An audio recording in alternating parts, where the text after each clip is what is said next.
let's do... Hey, I'm Monty Martin, And I'm Kelly McLaughlin, and and we we are are the the Dungeon Dungeon Dudes. Dudes. That works way better now that we're in It, the it, same space. yeah, when we're actually in the same space. I hope it actually timed it properly. Yeah. Yeah, exactly. Can everybody hear us and see us? We're trying out a bunch of new stuff right now. This is our first time broadcasting any sort of live event from the studio. So We hope it works. we had to rig up a few things last minute. We had to do some emergency swapping of equipment. So please let us know if you can hear and see us. We're very excited to try out doing this from the studio. Yeah, it's a little bit of an improvised setup right now as far as live streaming goes. Thank you, Tobias. Yes, hearing and seeing. Um, and so we're sort of playing around with how everything works. Because if we can't actually quite see it, maybe we'll post some photos of it. But here in the studio now, where we are, we actually have a full rig with the microphones suspended off of the ceiling. And so we needed to get the live streaming set up into the recording setup and everything like that. And we just had never actually done that before. We So uh, we learned a lot of lessons today that we might need to go buy some new equipment and get this set up to actually do more live events here in the studio. yeah, because it's been fully set up for just pre-recording, either these episodes, our regular episodes of our show, or Drakkenheim as well, which is also moved to just a pre-recorded format. So those kind of yeah, it's a little muddy, right? But knowing that it actually all works this way, despite the jury rigged software, the most difficult thing is for those that don't know, we used to and we still do when we streamed out of the basement, we were streaming off of my gaming PC, and so that ran the whole stream and everything right from there on OBS technologically. Well, when we moved to the studio, we're here on laptops, and You might we hear, you might hear the screaming fans of Kelly's laptop as it's running the stream. And so we had to kind of jury rig a setup to get that going. So it might turn out that we actually do need to get a tower for the studio itself, depending on how often we're doing streams from the studio. um, I also, while we're starting this stream, we this is our first stream in the studio, and it's also the first stream that we're trying out some new options on YouTube. Something that's been very exciting is Monty and I have been actually looking at some of the options available on YouTube that we've never bothered to look at before. And we've been doing this for years, but then we found out that there's whole sections of YouTube that we've just never even touched. And so the things I'm about to tell you about, you're not obligated to use them at all, but they are there. One question that we've actually gotten a lot from our YouTube audience is there an option to support you guys without needing to go on your Patreon? We think that the Patreon is still the best way that you can support us. And we love doing all of the events that we do for the Patreon, answering Patreon submitted questions. But we also usually in these chats, in these live Q&As, we answer some questions for chat. And so we learned today, just today, we learned what super chat and stickers are.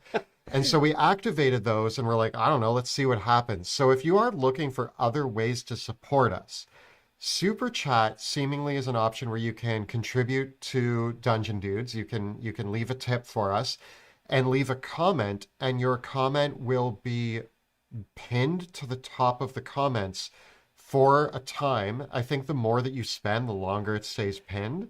Um, But it's and also a good way to to basically if you super chat us for one of these Q&As and you ask us a question, we'll put you to the top of the list. We've got some questions from our patrons, so we're going to take all those patron questions, and then we'll take some super chat questions, and we'll also grab some questions from the general chat as well. So all levels of participation are welcome. And we're yeah, just going to get a feel for how it goes today. we're not going to ignore questions from people who aren't spending money, but I think the idea is that if you are using Super Chat or if you feel like you want to, it just means that your question is going to be there in our face and much easier for us to be like, oh, there's a question, let's answer that one. Yeah. There are also stickers. This is more just a fun way to engage, and I think you can pay, leave a little tip, and drop stickers and fun things in chat. So those are all options that we're going to start trying out in our live events, um, and Just see see see what how it happens. goes. Yeah. And So yeah, and if no one uses them, then they're still there. It's like I always think of that line from the movie Hook. We have them so we don't have to use them. yeah. Yeah, right. So like So it's there. use them if you want. Again, if you're one of those people who's like, man, I wish I could support Dungeon Dudes, but I don't want to join their Patreon, then yeah, you can leave us you Well, can leave thanks, us tips. Marcus, for being the first one to rip the Band-Aid off. Love First it. person to ever leave a sticker. Thanks, Marcus. Uh, Our mouse pointer is on the screen. Oh, okay. Do you want to just yeah? Hopefully that fixed it. Is this actually in? Yeah, I think we're in focus. Okay, I hope so. Yeah. So I guess we'll. Thanks for letting us know, Andrew, that the mouse pointer was on the screen. I guess we'll grab some questions from our patrons that we got and just get into this. We just asked our patrons for a general Q&A, so we got a few submissions in from that. So we'll start with those, and then as we go on to the rest of chat and everything, it's just kind of an ask us anything today. yeah, Yeah, anything TTRPG related or Dungeon Dudes related, I guess we'll take. Our or first, Baldur's Gate related. yeah, playing a lot of that. So our first question comes from Sam. Hey Sam, if you didn't, Sam was one of our DMs at the Gen Con event. Hi. Yeah. So, and Sam's wondering how we feel about shove as a bonus action in 5e. He really likes it as a quality of life change from BG3. And he thinks it makes the action more appealing to use. Ooh. Um, I okay. I like it. It does mean that you have to revise the Shield Master feat. Yeah, so I love it. Yeah. But as usually we're not too worried about stepping on the toes of other things, but the Shield Master feat is a really cool feat. And to totally dismantle it by making shove a bonus action, I think that those two kind of go hand in hand, where if you are going to make shove a bonus action at your table, you might also want to homebrew a better Shield Master feat. You know what happened to me in BG3 recently? I started my second playthrough, and I was going through the Goblin camp, and where there are like some pits that you can get pushed down. And I had a goblin that was far away dash up to Asterion, and I was like, "Oh, he's too far away to attack me. I'm fine." He dashed and still had his bonus action and pushed Asterion into the spider pit. Oh my God. Right? So I was like, "Oh, that's strong. That's good." Dashing up to somebody and then bonus action shoving them. So I do wonder. Tobias, thank you. The beards are on point. I've been working on mine. Yeah, I actually bought a bunch of beard oil recently and beard yeah. products, so I'm trying to get mine to look almost as good as I Marcus. am actually going to the barber tomorrow. Me So, too. ooh, there we go. Barber trip. And so uh, so I think that maybe I think it's strong. I think it gives martial characters a lot more options, and I think I would be willing to test it in my games. Yeah.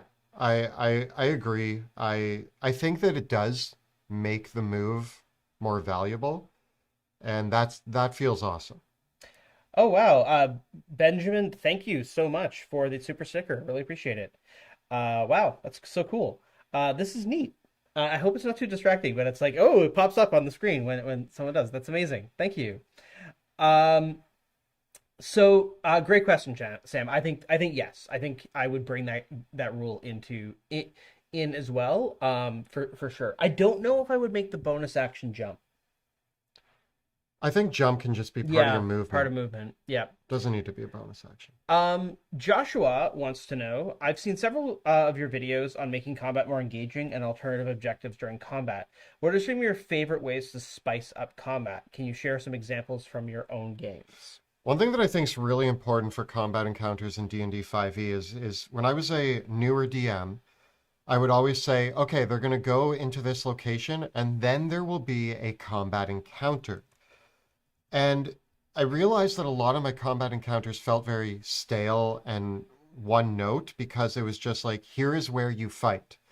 I think what's really important is to look at your story and decide what story beat a combat encounter will evolve around.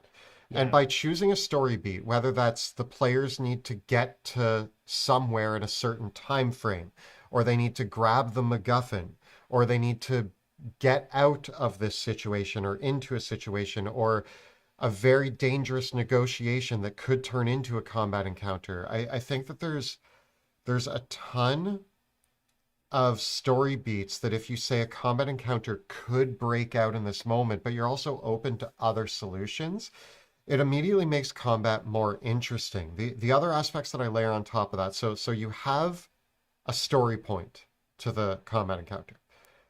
Also, Keep going. I'm just gonna check an audio thing that someone in chat brought up. okay. Also, I think that you should look at the environments that you're creating. One thing that I love, and the reason why we love Dwarven Forge so much, is you get to play around with kind of layers and verticality. And I think that if you create a cool environment, a situation that has a story purpose, and maybe a few elemental or sort of environmental effects that could come into play as well. Uh, Even if it's something like exploding barrels or Or kobolds up trees. yeah, Uh, anything like yeah. that. Like if you can play around with things that aren't just enemies that you hit with your sword or spells, have them needing to do something, have unique environments for people to hide, move around, go to different layers, and have something that could happen on any turn that could cause an issue. And now your combat encounter is going to be immediately more flavorful. Thank you to chat who brought it up. That was exactly the problem. I hadn't our microphones were on stereo and I just switched them over to mono, and so it actually sounds correct now. Cool. Because yeah, we've got multiple mics up picking us up. So thank you for chat for helping us troubleshoot that. Thing to remember for in the mix of everything, I forgot all that. Um, uh, on the note of like the combat encounters, I think that Kelly's biggest points: verticality, interactive elements in the terrain, and having a relevance to the plot or the story. Like having and one of the things that I'll say about like the storytelling is don't discount the impact of what I would call environmental or visual storytelling. Because there's a certain extent to the way in which your creatures live in the dungeon that tells your players, or the environment that they're in, that communicates a certain level of the story. I'm gonna say for myself, it hasn't aired yet, but the encounter from the recent episode of Drakkenheim, in the forest with kobolds, uh, was a lot of. I loved it, and I thought it showcased a lot of ways to make. It had a lot of really great elements, so I would encourage you to watch that. It should be airing next week. Next week. Yeah, it should be the next episode, and it's pretty early. Almost the whole episode is that combat. So even if you don't watch the series, it's a really cool example of like how I bring in a lot of dynamic elements into an encounter, and how you weave between different narrative layers in an encounter. It was also interesting in that encounter because the players played with the elements that were presented a lot. Yes, and that's one of those things where if you have an element, like I think the classic example of this, and one of the things that I love, is having a siege weapon like a ballista in an encounter, and the enemies are using it. You put that down, and immediately the players go, "Oh, we're gonna commandeer that." Right? So something in the environment that the enemies are using that the players can take control of is an immediate formula to, or something that the enemies demonstrate the interaction, and the players go, "Oh wow, that hurt. Can we turn this against them?" And it makes the players first feel smart for turning the enemy's weapons against them. Yeah. Yeah. So great question, Joshua. Tobias, I think you're in the chat.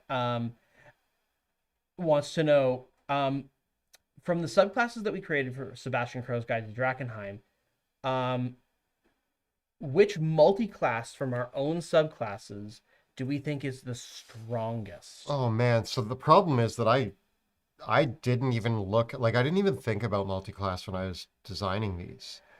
I mean, I tried to make sure that there was nothing like I did, Well, and fair. uh, um, and I think that like the biggest things that I wanted to avoid with them in most cases was like a low hanging like here's a power that you can pick up right away. Like I one of the things that I was thinking about when we were working on the classes is that I wanted them all to grow in power and build on their lower level abilities so that you're actually incentivized to not multi-class. So some subclasses and classes will give you an ability that says like as you gain levels, this ability gets stronger. But we Yeah. wanted to err more on the side of here's an ability, but then at level 10, you get something that augments that earlier ability. I think probably a few people have commented that there might be some pretty busted interactions with the Serpent Monk.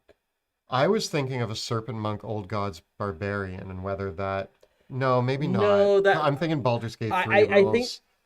the Serpent Monk and the Old Gods Barbarian are probably the two that have the most potential for abusable melee multi-class combinations. And I would be really interested to, you know what? Okay, Somebody did make an Old Gods mutagenist. we've had a cool back and forth with Colby.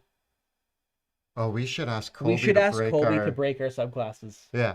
Yeah, I'll bet But he could do it. I do think I read somewhere online of somebody making a Path of the Old Gods, um, Path of the Old Gods mutagenist apothecary, and that somehow Yeah. that Superior thinks Cosmic Patron is a good dip as well. Yeah, it probably is. It probably is. I think that they're as Ben says that he thinks the strongest multi-class was a 3 level dip into Commander Fighter. That is pretty strong too. Yeah, yeah. Um, yeah. I will say so. Currently, I love and hate multi-classing. It's really powerful in Baldur's Gate 3. It's crazy how much you can shenaniganery you can do with that. Even though the single class builds are actually quite strong. Um, I have been thinking about what does happen when you design a class that says it can't be multi-classed. And so I currently have a design document where I've been making a couple classes, and the first thing in each of the classes is you can't multi-class this class. And that because what that's let me do is give the class something really powerful and iconic at level 1 or 2, because I know that the immediate problems of dipping into it are going to be gone. yeah, and this is one of the hardships with D&D, I think, is we want classes to have really cool features early on because most of the game is going to be using the features that you Mm, gain from level 1 to 5. Those are the features that define your character. But the problem is that so often, because we have front-loaded classes, nobody wants to stick around in them and would rather take the 5 levels of one class and then go into another to grab their cool features. And yeah, it just feels like I don't know, it feels like a messy part of the game where like I don't allow multiclassing at my home table. I think multiclassing is great, but the problem is that when you have different tiers of player experience, some of the people at my table, if I said you mm, can multi-class, they're gonna be like, I don't know what to do, so I'm just gonna stick with something. Whereas yeah. the other two people at my table are gonna make the most broken characters imaginable, which I could deal with, but it would upset the balance of fun at the table for everybody. Totally. And I mean, BG3 also takes it to the nines because you can respec all your characters every level and you're controlling the whole party. And so it's one thing to play like I think the clearest example of this, and we talk about this in a video next week where we're sharing some Baldur's Gate 3 builds. Like Ranger 5, Rogue 3 is really strong in Baldur's Gate 3. If you're playing that in tabletop, the problem that with that build specifically is that it actually takes a while to get online. But in BG3, you can change when you're taking the levels to always be the optimal build. Yeah, Yeah. it's a little Yeah. broken. Right? So to answer the actual question, my answer I think is the mutagenist old gods, but I haven't actually played around with a Mm. lot of those ideas. Okay. Dead Man's Forge wants to know, My players are approaching the final battle with the villain of the first arc of my campaign. One character has a cursed weapon related to her, and I want it to have an effect on the final battle with her. The player is aware of this and leaning in. Any advice? So, you haven't told us what the curse is. So the nature of the curse kind of matters. Um, because is this just a like yeah, what is the nature of the curse? You have a cursed item that's linked to a major villain, and you want it to be important for the battle I in the mean game. the curse could be that it is the destiny for the blade and the villain and the wielder of the blade and the villain both die. I mean, that was my first thought. It's Yeah. like the blade is in such a way that like it's soul bound to the villain, and the wielder and the villain are now linked. Yeah, so like the weapon can defeat the villain, but the cost will be the wielder's life. It does extra damage to the villain because it's bound to them, but the wielder of the weapon also takes that damage. Yes. Yeah. That's my first thought. Again, I don't know what if you've already defined the curse. I think there is still play. My immediate thought with a cursed weapon being linked to a villain is that there's something intrinsically like this weapon. It's like the Ring of Sauron, where like the essence of the villain is in part imbued upon this item. And by doing that, you get to play with this idea that, I mean, there is also a case, again, with very little information, that this cursed weapon has great benefits. But maybe instead of destroying the player, it's just that if the villain dies, the blade is destroyed as well. Um, and so that way, it's kind of like you can use this weapon to destroy the villain, but by Yeah. destroying the villain, you destroy the blade. Uh, so some sort of connection that way, where it's like there's a cost with defeating the villain in turn for this cursed item. Yeah, or just as a fun thing, maybe the okay. Do you remember Psycho Mantis from Metal Oh, Gear Solid? yes, Okay. of course. What Uh, okay, what if it was like a Psycho Mantis thing where the curse was that your dice rolls are inverted and advantage is disadvantage and like advantage and disadvantage are flipped when you're using this weapon and high is low and low is high. I hated Psychomantis. That was one of the first times I used to be a purist with video games, and I'm like, I shan't look up a guide. I will figure this Yeah. out on my own. And that was the first time that after hours, I was like, I don't get what I'm But supposed to maybe do here. maybe the sword the weapons of the enemy like this cursed blade allows the villain to read the mind of whoever's wielding it. That's also cool. Yeah, like the Yeah. blade allows the villain always knows where the blade is and who is wielding it and what they're planning. Yeah. Um, yeah, I think that there's a lot of cool ideas in there. Right. Also, thank you. What was the name there? Battle Battle Map Map Brawl. Brawl. Thank Thank you. you for $10 super chat. Really appreciate it. Um moving along to we can take a question from chat. There was an interesting question that came up from Ohio Bob about suggestions for a D&D group that is a bit too large. We have 6 players in our group and it's tough for each player to really flesh out their roles and characters. So we actually did a whole video about running D&D for large groups. So search that out and watch it because we have a lot of tips in there for how to mitigate those issues. Um, Part of the thing that you always have to accept with a large group is that that's kind of the cost of a large group. The way that I like to describe it is this is that um, if you order a large pizza that has 12 slices, there's no way around the fact that if you're sharing that pizza with 6 people versus 4 people, everyone gets less pizza, right? So, and in the problem with it being is that in a D&D game, like you're playing for 4 hours together. And it's not like with a pizza, you can't like order, well, you could play D&D for 6 hours with a larger group, but everyone's going to be exhausted. It's not like with a pizza, you can just order an extra pizza and everyone gets the same amount. So I think with larger groups, it's really important to, as the DM, act in your facilitator role and make sure that you're prompting players and moving the turns along. One of the really simple tips, though, that I just heard recently someone say is make sure that all your players in your 6-person group get in the habit of saying, "My turn is done." Yeah, and also that they get in the habit of the thing about D&D, what I'm about to say is a bit of a double-edged sword.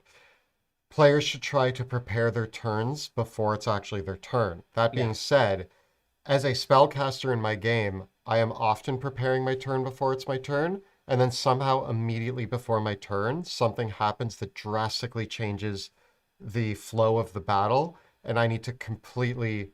You can see it in Drakenheim all the time with Yeah. Sebastian. It's like I'll have a plan, and then you will do something right before my turn that like disrupts everything, and then I'll be like, "Oh," and you're like, "Kelly, go ahead," and I'm like, every spell I had planned. So like you do need to be forgiving in that Yeah. sense, but at the same time, players should try to pre-plan their turns. Hmm. Also, with you being the DM, I sometimes will ask questions specifically to a certain player. If other players are getting a lot of spotlight time, Monty does this too in our game, um, where you just will turn to a player who hasn't said anything or done anything in a little while and be like, what is your character doing? Or what does your character think of this? Or is there anything you'd like to input into this? Sometimes they're fine and they're like, no, I'm good. But sometimes that's the opportunity to say, hey, we can move the spotlight to you since you haven't had it in a while.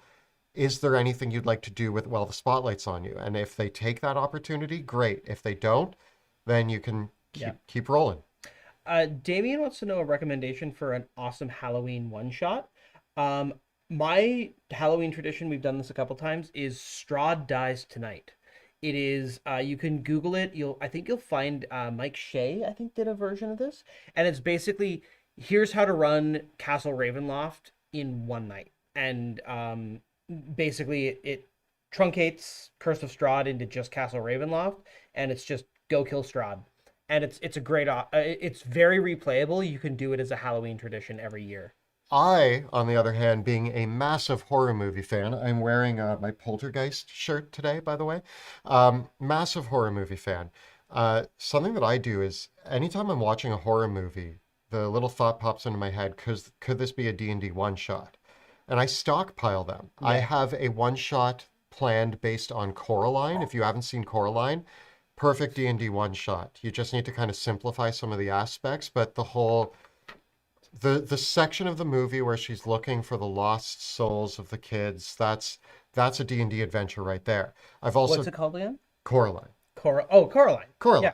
Yeah. Then also I've done a Blair Witch one shot. The Blair Witch one shot. Oh, Coraline would make a good one Yeah. shot. If Yeah. you look up the Night Hag in D&D and just think Blair Witch Project with a cabin in the woods, but it's lost in a guards and wards spell.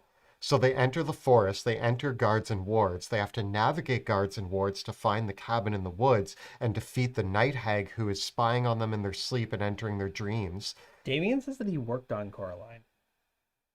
That's wild. What did you do on Coraline? Coraline's one of my favorite Yeah. movies. Yeah. Uh, Yeah. That's wild. Uh, I'm cool. starstruck. Cool fact. Uh, wow.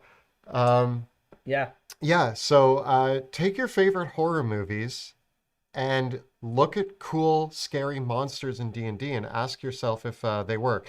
I also found a stat block for actual cannibal Shia LaBeouf, and I wrote a one That's shot funny. of Yeah. like a group going to a cabin in the woods where actual cannibal Shia LaBeouf attacks them. Um, Klusky Zupa wants to know, I'm a new DM. What is the number one piece of advice you would give? First, Klusky, I would go and check out our video for the things that we wish we knew as new DMs.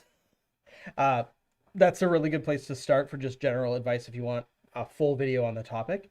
But my biggest piece of advice is to start small and run Lost Mines of Phandelver with a group of 4 players and finish that campaign and get it under your belt. Don't worry about the big epic storyline that's going to go from level 1 to 20. Um, just get one game under your belt, especially if you're playing with new players as well that are new to D&D or role playing games in general. The best experience is actually playing the game. But taking that pressure off of you that this is going to be a campaign that's going to be running for years, and just being like, yeah, I'm going to run a game session. I'm going to run a campaign that's going to go from like 3 to 8 sessions.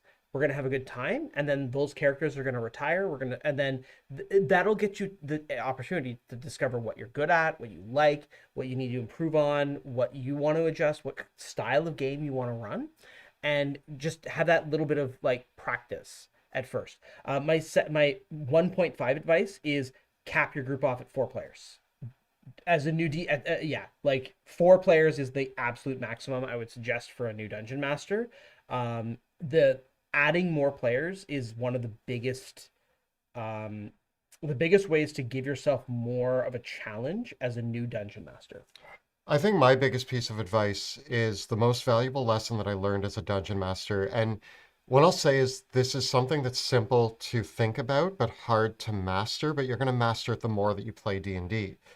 And that is that you're never preparing the narrative story that you're going to be telling. You're preparing scenarios that feed into your story. And what I mean by that is when I was an early dungeon master, I've said this a lot on this channel, but when I was an early dungeon master, I would prepare literally like 30-page documents trying to plan out everything that was going to happen in my campaign. Naturally, the players would do something I didn't account for, and I would be like, I don't understand how to respond to this situation.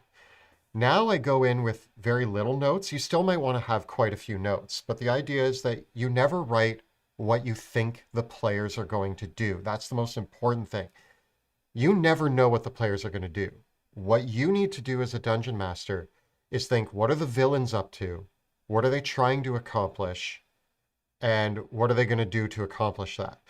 That's all you really need. And then you need to know what monsters are there, what magic items, and things like that. Then when you're actually playing at the table, instead of being such a dungeon master, I like to think that like I have the most fun when I feel like I'm playing too. And the way that I play is that my players will come up with the wackiest shenanigans imaginable. And I'm sitting there going, oh yeah, let's try that. Let's see what Yeah. happens. Give me this kind of roll. Oh man, you did it? Okay, you blew up the whatever and this happens. And I kind of just bounce with my players, idea after idea after idea. And we're almost like brainstorming the scenarios at the table while I respond by knowing what my villains want to accomplish. And if you can master that, you're going to have so much fun DMing D&D, and it's going to be less stressful because the most stressful part is when you try to plan too much and the players rip it apart. So we have another super chat come in with a question from James. Hey dudes, big fan. Thank you. Thank you. Um, I've been um, I've been trying to update the Storm Sorcerer with an expanded spell list. Do you have any suggestions off the cuff? Did we do the Storm Sorcerer in our We did a video? video. We did do a video. I'm gonna see if I can find it really quick. While he's finding it, we did a video where we talk about how we would broaden the spell list of all of the sorcerer subclasses. Storm Sorcerer is really great because it actually brings to life the cool spells that I wish we got to see more. I would give them uh, chain lightning, call lightning, thunderbolt, or lightning bolt. I'm just Oh saying yeah, we words. we we did do it. For Storm Sorcery, we actually said Thunderwave, Ice Knife, Rhymes Binding Ice, Shatter, Call Lightning, Sleet Storm, Control Water, Ice Storm, Cone of Cold, and Destructive Wave. Yep, There you go. there you go. Yeah, if you look up our video where we homer that, you can get the full summary there. But yeah, I'll paste it in chat for anyone that's interested. Cause yeah, we did we did do the whole thing. But I think that if you have a player playing a Storm Sorcerer as a DM, entirely let them have an expanded spell list. I think the Storm Sorcerer benefits so much from having. Oh, more edits to the subclass abilities? I don't know what I would change to the subclass abilities. I I feel like the biggest one that the Storm Sorcerer needs is just adding your charisma modifier to lightning and thunder damage. I would give them that. Like just flat out all the time. Let them do Yeah. it. Let them add Yeah. their charisma. Also, a secret for those who are playing a Storm Sorcerer. How many levels of Tempest Domain Cleric do you need? 2. 2 levels of Tempest Domain Cleric on your Storm Sorcerer. Do it. Trust me. Yeah. The other one that I think is really cool that you could add to a Storm Sorcerer would be to steal Baldur's Gate 3's wet mechanic. if they hit a target that is in water or has recently been in water with lightning or thunder damage, Yes, they get it to, it it does does double damage something like that. or Yeah. max Yeah. damage. Um, that so I if you take two levels of cleric just as an aside, great multi-class Tempest domain. But then yeah, let them add their charisma modifier to thunder and lightning damage spells, and let them benefit from the Hmm. wet condition if they're hitting something in water. Add that in. I'm gonna grab another patron question. Yeah, This one comes from uh, ON, um, and he wants to know, outside of the officially published 5e campaigns, which would you be most interested in running or playing in? So this is actually going way out to other third-party publishers' I got mine. campaigns. Yeah. Obijima. Oh yeah. Yeah. So Yeah. okay, something that's we all know that I'm a huge horror fan. We all know that I love horror movies. I love horror themes. Obviously, we wrote Drakkenheim. I love horror and dark fantasy and like the gritty stuff. But every once in a while, I feel like I kind of want to not Yeah. do gritty horror. And something that you should know about me is when I'm not watching horror movies, I'm either playing Zelda. I mean, I play a lot of other video games too, or I'm watching Studio Ghibli films on repeat. I watch Ponyo probably once or twice a year, and I watch Princess Mononoke very often. I just watched Spirited Away about a month ago for about, I think, the fourth or fifth time. I've watched them all a lot. My Neighbor Totoro, I also watched recently. Anyway, point is, I love whimsical, magical, beautiful fantasy as well. And I think that that's a really charming and lovely Mm. place to exist in. And I have a lot of players. I know my partner, Shay, loves, like, we watch those together. And so she would love to play in that campaign, and I would love to run it. If you don't know Obijimo, 1985 Games just did their Kickstarter. It's huge. Yeah, You it did amazing. probably heard about it. It blew up, but it's a fifth edition setting based in a world that is supposed to like mimic or replicate the ideas of Ghibli or Zelda. And Yeah. it's called Tales from the Tall Grass, Obijimo Tales from the Tall Grass. I really want to run an adventure in it because I want to take a vacation from horror and try whimsy for a while. I think I would really like to try. So Ghostfire, another one by Ghostfire, who's our publisher. Their Ethereal Expanse, the Pirates of the Ethereal Yeah, Expanse, looks that super was cool. beautiful. Yeah. I haven't looked at it too much, but I was very inspired by it. Like the trailer video for that looks super awesome. Um, a lot they had some amazing writers on their Fables stuff as well, and so I really respect that. We I'm got also, I mean, another super oh, chat came in okay. from Relaxed Fantasy Review for $20. Thank you so much. Um, as YouTubers, what were the steps we took to accelerate our audience? Was there any big moments where you just exploded your views? Uh, When we learned to make thumbnails. okay, when we Yeah. somebody once complimented us, and I think that there's an art here, and I want to be very specific on this because we mastered the art of having titles that could border on clickbaity, but content that is not.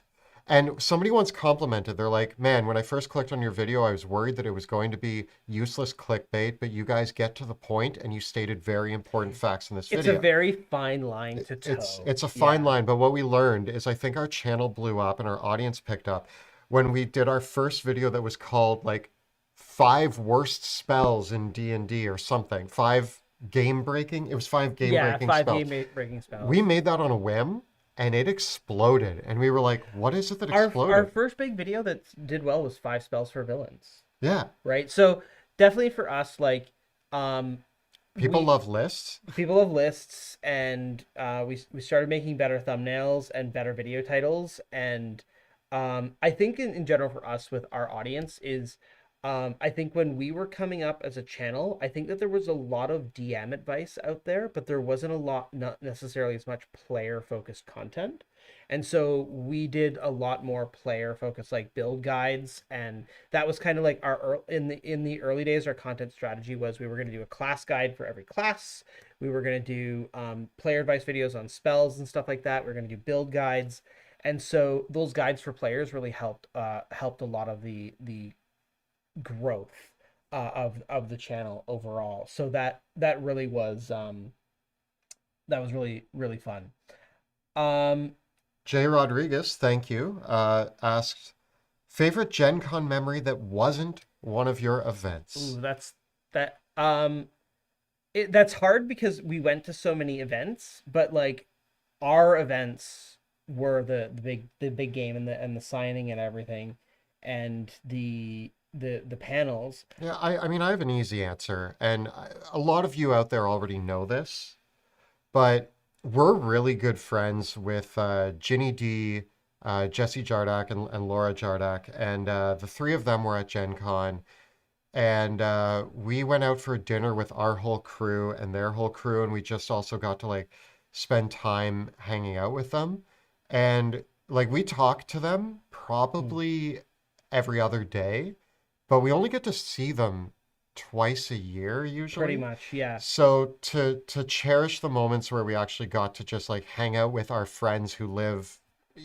far away, um, was really cool. And like it's so cool to have friends that are also in the industry that we became friends through the industry, but now we're BFFs and we get to talk in a way that like we can't really talk to with other people because it's like nobody else shares the experience. We don't have any other close friends that are also doing this YouTube journey with us. So it's really nice to sit down with Ginny and Jesse and them and be like, Well, "Hey, how's YouTube going for you? How's it going for you?" And like we just yeah. chat about that stuff. Actually, to add to that, I think one of the biggest things that was a lot of fun was we had met Ginny and her husband and Jesse and Laura last year at Gen Con. And this year we also got to hang out with Antonio and Will. Antonio, whose channel is Pointy Hat, and Will of D&D Shorts. And we made new friends. And I think I remember really specifically, like we were in the lobby of one of the hotels, and we just hung out for an afternoon and like caught up with each other and got to meet one another.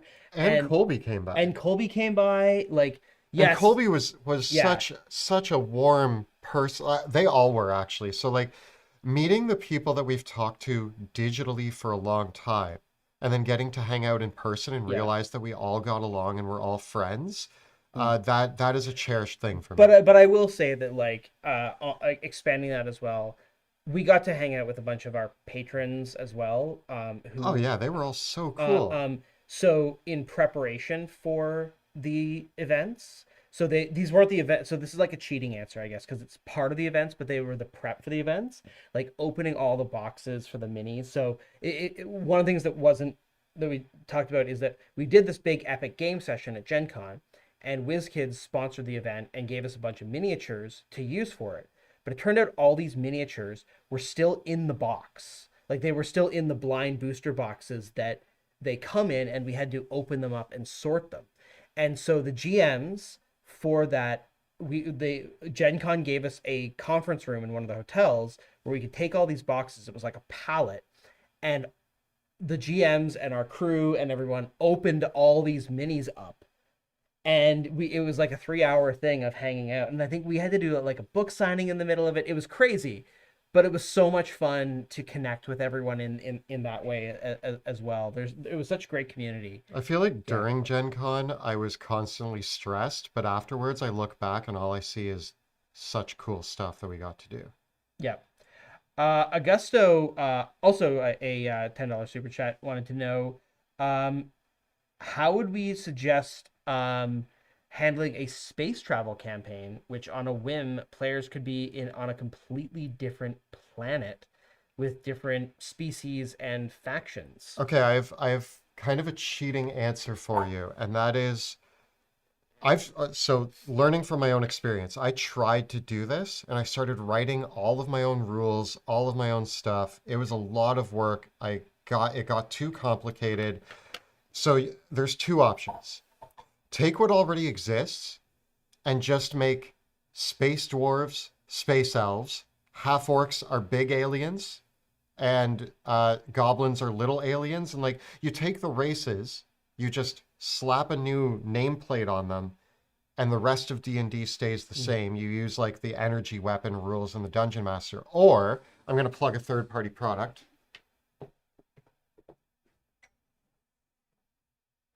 Oh yeah, yeah, yeah, yeah. You get something like this is Dark Matter, I believe by Mage Hand Press. Um, let me Yep. just Yeah. Get dark matter. Yeah, so yeah, Mage Hand Press. I picked this up from them. Really cool people there at the company, and they made this, which is like a 5e kind of space horror version of D&D, and they've done all the work for you. So the fact is that if you're going to put in the work, put in as little work as you can and just slap new names on things. But if you don't, if you want more than that, but you don't want to put in hours and months of work, grab something like Dark Matter. You could do something like Spelljammer, but I actually think Dark Matter's more the space.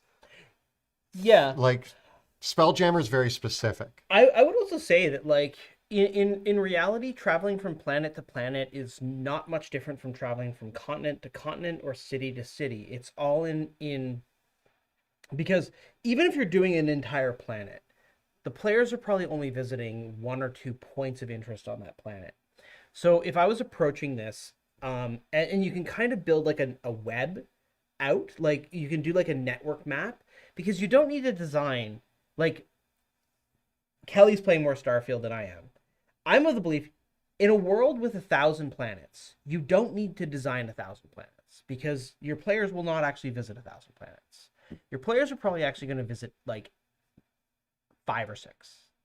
And it's amazing how it only takes that many to create the feeling of a vast universe. Yeah. So you only need to have the impression of all these distant planets. And I would just say, like, really hit your archetypes and invert some of them in a cool way. Like, obviously, you're going to have your ice planet, you're going to have your moon, you're going to have your gas giant, you're going to have your asteroid field, you're going to have your volcanic primordial planet, you're going to have your planet that the entire planet is a city, you're going to have your planet that is like the lush verdant paradise. So make a list of the archetypal planets. And it's probably only going to need to be 10. And as long as each of them feel really different, it's just like, and you can almost treat every planet like a dungeon, Yeah.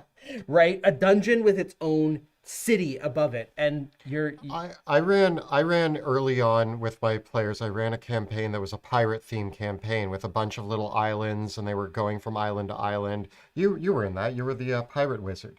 But really, if you take that and turn the islands into planets and the mm, pirate ship into a spaceship, you're, you're you're, you're, there. you're there. Yeah.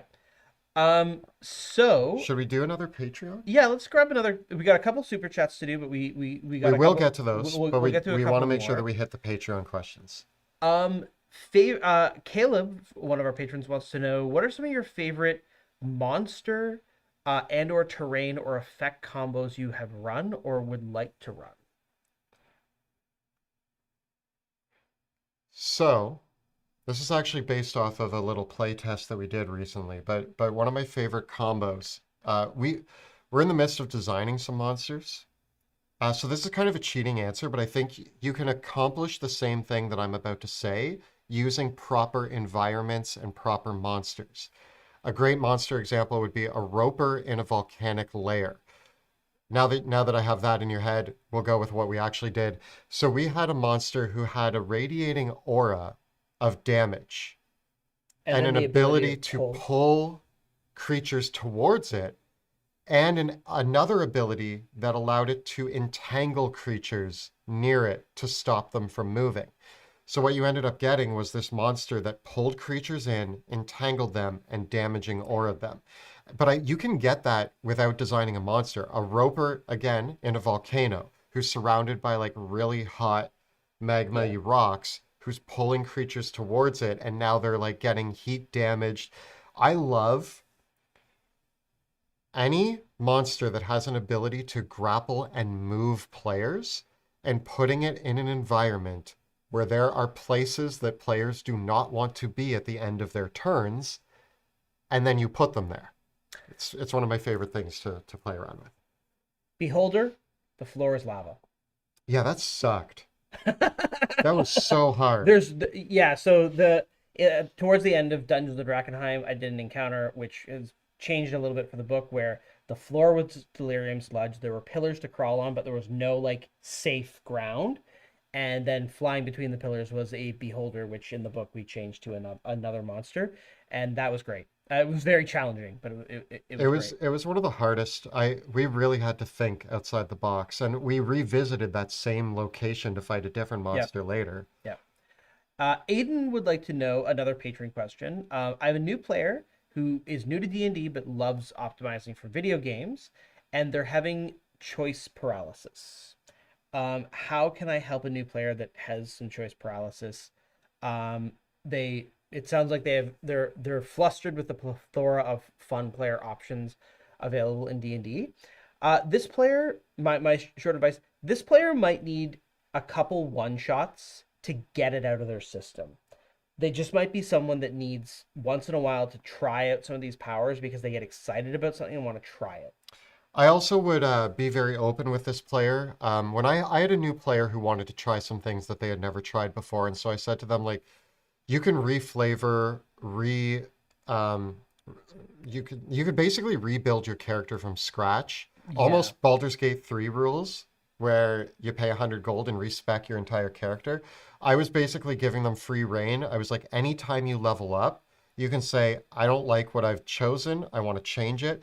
They ended up changing their subclass, changing all of their spells, even though they were a warlock and shouldn't have been able to change them all out that often. But they changed everything whenever they were like, I'm not having Yeah. fun with the things I picked. I wanted to try them. They're not speaking to me from a gaming standpoint. And they learned that like they like damage. Yep. Just So they changed from a great old one to a fiend packed warlock because damage. let them respec, Yeah. basically. Rule 303, another patron question. I have a six-player group, and they become risk averse to the point that they're actually not pursuing plot hooks or advancing. They're playing Drakkenheim, and they actually had a death where a player character fell from the clock tower. And this is only worse than the issue. What should I do? You may need to have a conversation with them, um, because part of D&D is taking risks. I Yeah. think it's taking calculated risks, but the dice mechanics of D&D mean that the chance of failure for dramatic actions is always very high. And so if you have players that are failure averse, risk averse, it might just be having that conversation with them and reminding them like this is where we're at. And um on the flip side of it is you may just need to let things go in their favor for a little bit and have let them have a couple wins. I do think that one thing that Monty does is when we were actually starting Drakkenheim, and we've talked about this, I think, in our character creation videos and things like that, but Monty has like these statements that is like, when you're building your character, keep these in mind. And one of them is design a character who's willing to take risks. And that's very important. You're going to notice that I took that to heart with Sebastian. He loves taking risks, but I purposely design characters who, even if they're fearful, are wanting to take risks. And I think it's important. One of the important things was Monty laid that out for us right out of the gate. Yeah. Said, this is going to be a dangerous campaign. You need to make a character that is competent, courageous, willing to take risks, and is ready to tackle the worst situations that are going to be thrown at them. And so when we were designing our characters, we knew that we were getting into something that like, all right, this character might die. Now, I do know I have players at my table who are so afraid to have their characters die. Mm. And I think it's also important to remind people in D&D. This happens in our show as well. People are like, "Oh, I'm so scared of one of you guys dying. That would be terrible for the show or something." And I'm like, D&D, death is just an interlude. Death is a side plot. Yeah, Um, it can be. At the end of the day, I do think that you definitely don't want to do anything like passive aggressive though. It can be very tempting when your players are risk averse to do that thing where it's like, oh, I guess you guys didn't take any subplots. I guess we're spending the next session just being bored in the tavern while another group of rival adventurers go solve the problem and take the quest that you weren't going to do. Don't do anything passive aggressive like that. It's not really going to help the situation. it really is something where talking to your players and setting the expectations properly and letting them know that like, hey, like you might need to like I think one of the things that the risk aversion can be a little bit of a signal of and um a way around it is your players need to trust you. And when your players know that like no matter what, the dungeon master running the game cares about all of us having fun. And I think that's one of the things that you can say to your group to be like, hey, everyone, you got to take some risks. And I want you to know that I'm your DM and I want to have fun too. I want you have to have fun and I want to run an exciting campaign. And even when you hear a plot hook that sounds risky or dangerous, I'm not trying to trick you. I'm trying to invite you to have fun. Yeah. And they might just need to hear that from you, right? Like, and it can be a little bit tricky with Drakkenheim because Drakkenheim is a game where choices matter, Yeah. and sometimes there are certain NPCs that are trying to trick them into something deadly. But I think that you should say to your players, like, I am the DM, and I'm not trying to mess with you. I'm trying to make sure that we all have a good time. I'm on your side. And coming to them from that perspective might reassure them that like no and you could say like you can even say even if you guys make a bad choice, I'm still going to try to help make it fun. And even if you lose, I want it to be fun. And hopefully that addresses it a little bit. Yeah. So um I think we'll do one more patron question and then grab a couple more super chats. And this is a Assault Tank wants to know how many of each dice do you usually have when DMing and playing? When I'm DMing, I have 5 full sets of dice, and I have 6 extra D6s on top of the 5 full sets of dice. So a lot of D6s Yeah. and 5 of everything else, except obviously like D10s, I have 10 of. I have my current dice tray has 4 full sets of dice because I always want to have at least 4 D6s. Like I like to have 4 of every dice. That way I've got 4 D20s. I've got four bunch of different things. I think in general having four is a good starting place. But yeah, having a bunch of extra D6s really helps. When I'm a player, I have 2 D20s, 1 D12. Actually, I don't even have a D12 most of the time. It's off to the side. So actually on my tray when I'm playing as a player, 2 D20s, no D12s, 2 D10s, the percentile and the standard. I usually have about 4 D8, Yeah. 66, and 4 D4. Yeah. Let's grab some of the super chats. So going back a little bit, Relax Fantasy Review with another $20 super chat. Thank Thank you. you. Have we ever heard of D&D in a castle? Ginny has done it. Would you ever consider doing an event like that? Yes, we've heard of it. Um, that's wild that Ginny got to play with Jeremy Crawford. We actually did get to play with Jeremy Crawford at Fan Expo a couple years ago. So, street cred. But yes, we've actually thought, and maybe you're interested in this. Thought about instead of doing D in a castle, we thought maybe people might want to come and play games with us here But in our it's studio. we're brainstorming it, but rather than D&D in a castle, what about D&D at the Dungeon Dudes studio with the Dungeon I, Dudes? yeah, a castle is super cool. Like I'd love to. I have some thoughts about that, but like we actually did think that maybe for us we might do like a thing in Toronto where you could come and we would run some games here in the studio for like some people that wanted to, and we'd go to Stormcrow Manor and go for dinner and hang out for a weekend or something like that. And especially, I feel like the reason why we thought about that is that I think that there's a lot of our it feels like flying to Toronto to play in our studio is less expensive than flying to the UK to play in a castle. You know what I mean? Yeah, Yeah. it's a brainstorm thought. Yeah. So it's But it's kind of like a pie in the sky thing. Yeah, if that's something that people would be interested in, let us know. We it was an idea that we kind of floated with as we were moving into the studio, and we thought, yeah, maybe that would be something we could do. Warden85 with a 4.99 super chat. Thank you. thank you. You guys made me love D&D so much that my upcoming wedding is D&D themed. Do you guys plan to come to any cons in Ohio? Oh, we there is a con I love in Ohio, and we have Yeah, Origins in Origins. Columbus, Ohio. We haven't been to Origins in a couple years. I could see us going again. I Uh, don't know.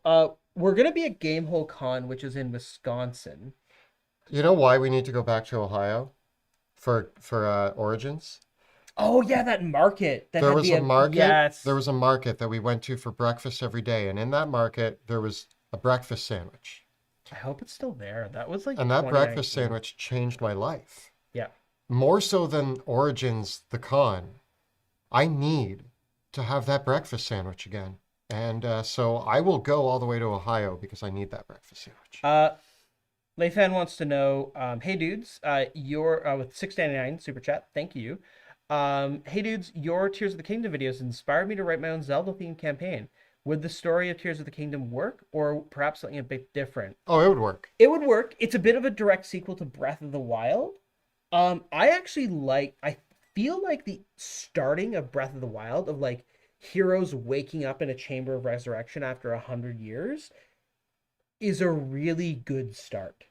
Yeah, Breath of the Yeah, Wild. So Tears of the Kingdom, in my opinion, had the better story. Breath of the Wild had the better opening. Although the opening in Tears of the Kingdom was I phenomenal. think both of them are really good. I think that the key question, what I would do though, with if I was running Tears of the Kingdom for a group, is I would have each of the party members be the sages instead of introducing an NPC as the sage. There's no Link in Yeah, in your version of Tears of the Kingdom. There is no Link because Link is the every guy. He's everything. yeah, He's everything all at once. But if you instead have the players be just the sages and the sages exist without a Link there to guide them, then you have a party. yeah, and you kind of like and what I would do is I would do a bit of a like Power Rangers slash Captain Planet thing where once all the sages have their secret stones, they can summon the Master Sword. And so it's a group thing. There's no one person that wields the Master Sword. And I would just like distribute that character across the party. But that would be really rad. Urge TV um did the waves reviewed the Way of the Serpent Monk. Right. I was the one who left a comment on your channel. Awesome stuff. Thank you for looking at our book and checking it out. Thank you for the $50 super chat. That's so generous. Thank you. Yeah. Um, they would love to interview us sometime if we're open to it. Send us an email. It's in the YouTube comment. It's in the YouTube about page. Shoot us an email, guys, and we'll see what we can do. Yeah, Yeah, we'll yeah, try to work out a time. We're kind of traveling a bit for the next little bit. We go into a couple cons in the next 2 months. But send us an email and we'll try to find a date that yeah. actually works for everybody. Relax Fantasy review with another $20 super chat. Other than Drakenheim, what other live plays do you recommend? I think Dimension 20 is probably I think Dimension 20 is the most digestible. And having just learned though, here's the one thing with Dimension 20. They just posted how their crew list is 60 people.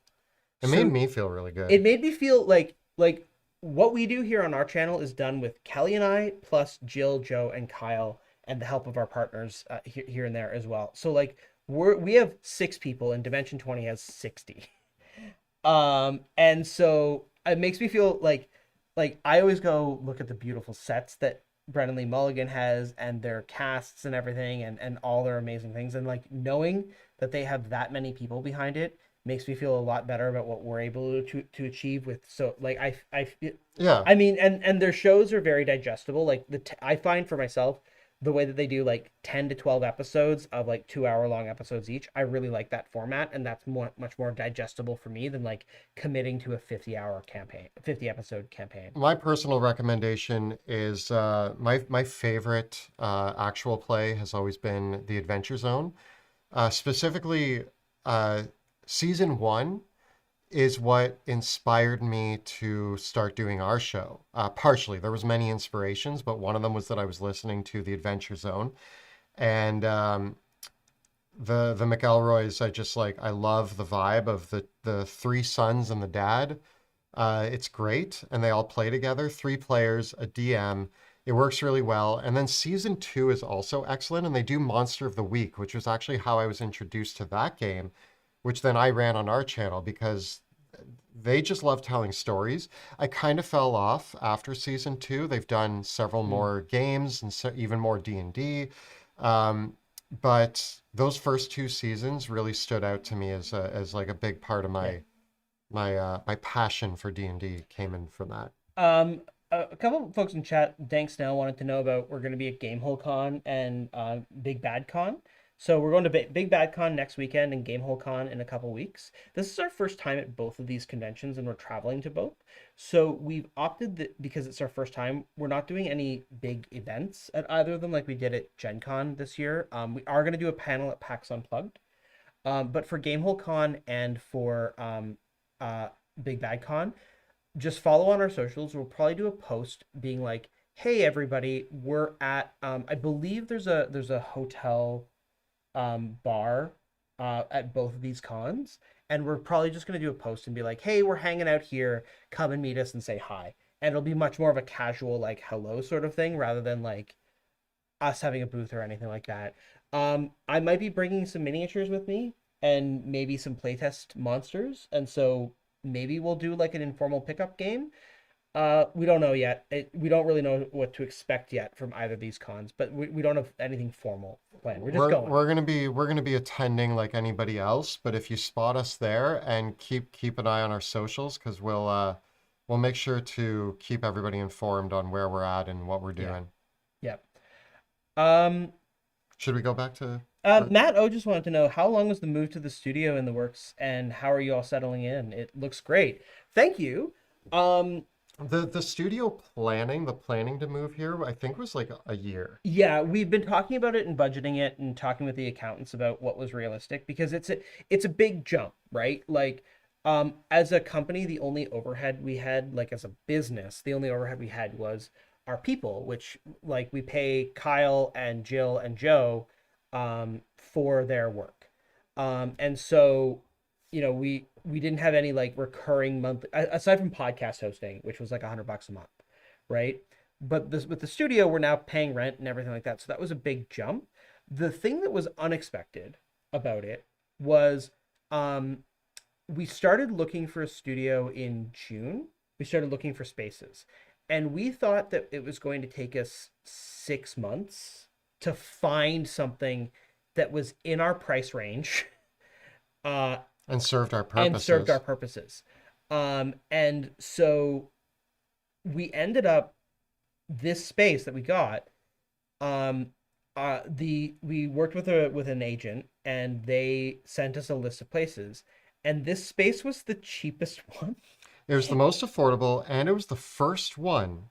Well, this was the thing. It was the cheapest one in the list that the agent sent us. And so I was like, okay, I want to see what the cheapest one is just to like understand what the price is.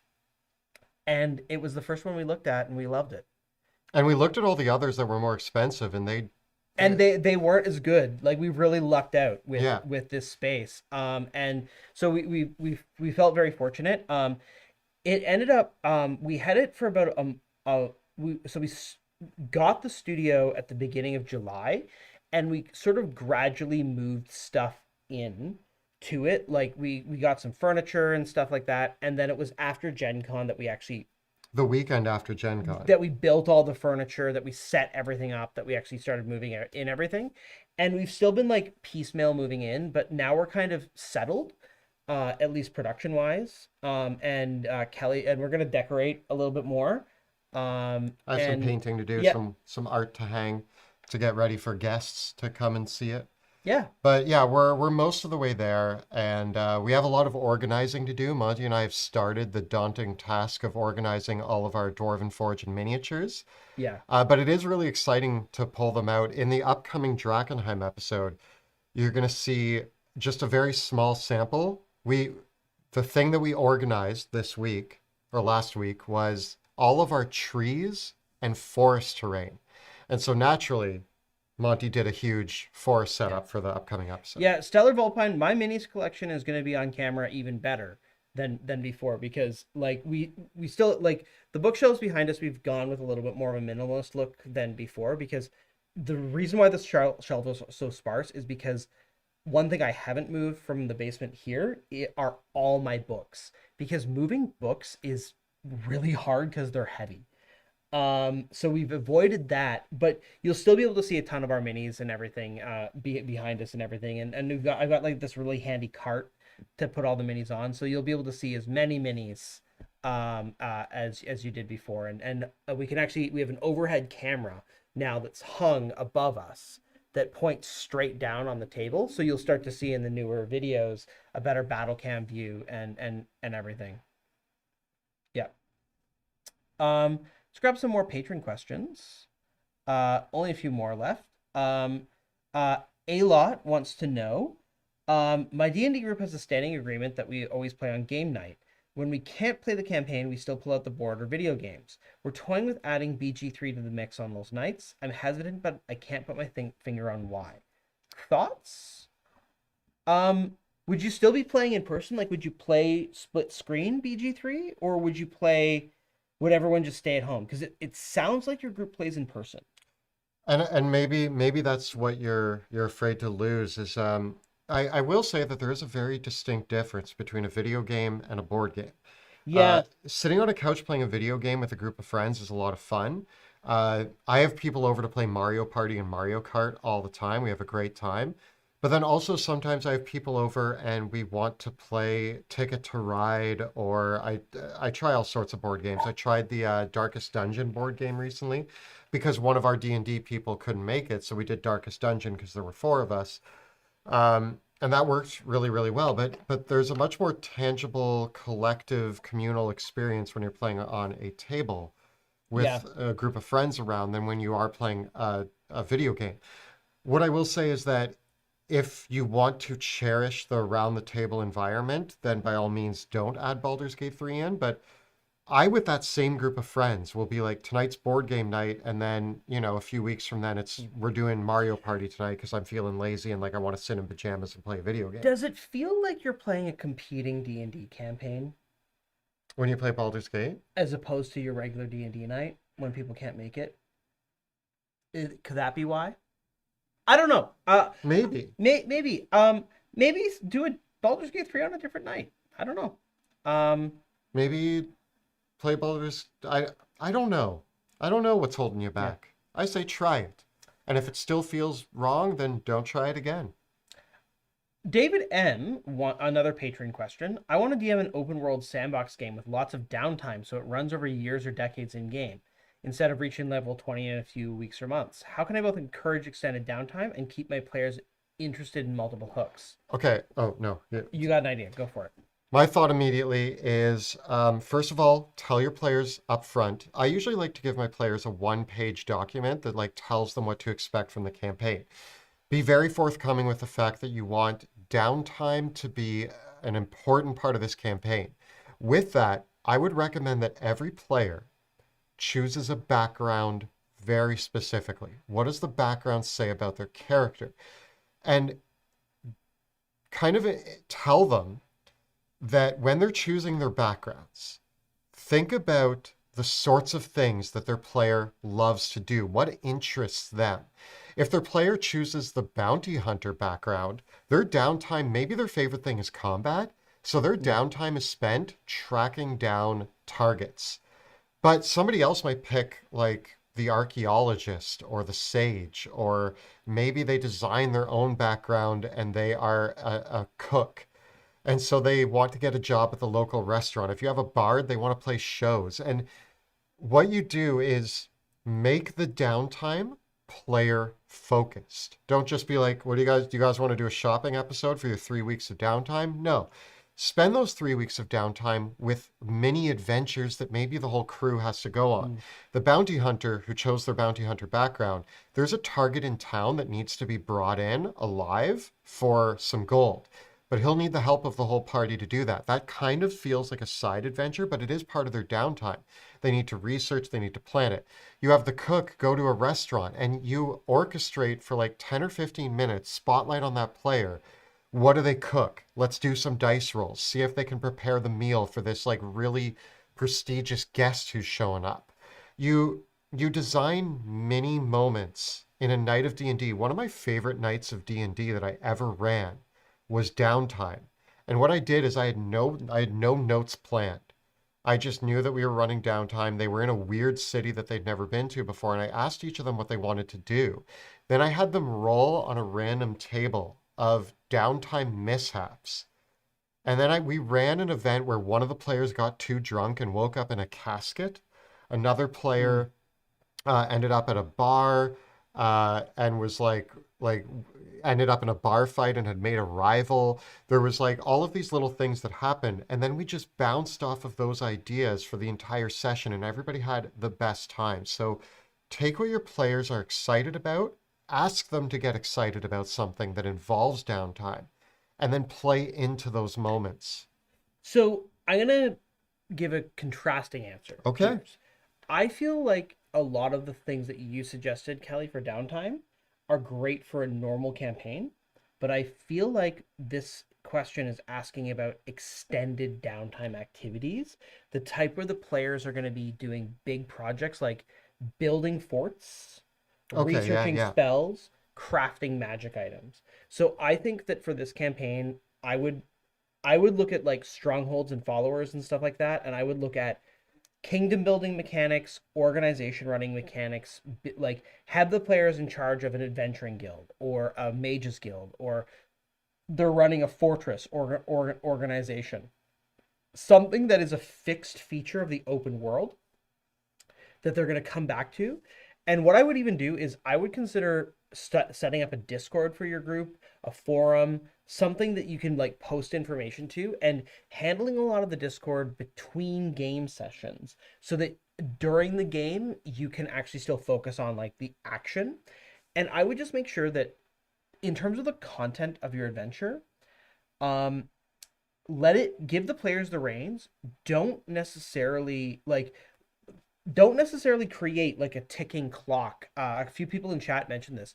If you want a long-term campaign, you really have to ease off on the idea of a pressure on your players to like there can't be necessarily an immediate looming evil threat that has to be dealt with. You almost have to have that more relaxed pace, and that's where you start to get into the more cozy game Yeah. style where like maybe the players have a ship or they have like look at like I would even start looking at again more project based games like you were talking about how Starfield is very much a cozy game and that you can kind of just relax and go on this mission and very much have like opportunities that come in front of your players, but none of them are urgent. They're more like, hey, would you like to go on this cool quest because it's going to give you a cool thing that you can bring back to your base rather than, Yeah. yeah. Yeah, so I hope within those two answers, there's enough there. I think that there's a lot of opportunities within both of those to like, in my current campaign, my players are building a tavern and running it, and that's their downtime. So like you combine that with like, yeah, there's a lot of Hmm. options for downtime activities to fill multiple sessions with to have them do stuff between adventures. Um, Next up, we've got some advice for someone who's running a Drakkenheim campaign, level 7. This is Johann's B. Um, is players are having difficulty deciding what to do next, even if they have a personal mission or a faction assignment. So they don't know what to do next, even though their personal mission is saying this is what you should do next. Interesting. Um, I feel like maybe you need to have some of the faction NPCs or relevant NPCs.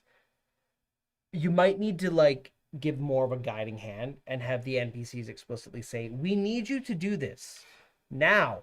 If Can you go do this if the now? yeah, if the players are not making a decision, it's time for one of the factions that they're close with, or at least having a good relationship with, to show up and just be like, hey, we need you to do this now, and send them on the next mission. If nobody's picking a mission, you as a DM pick the mission and just Yeah. nudge them along. Somebody's got to make a decision. If none of the players want the open-endedness, then you choose for them. And there's nothing wrong with that. If River shows up and was like, I need you guys to find a way to the inner city now.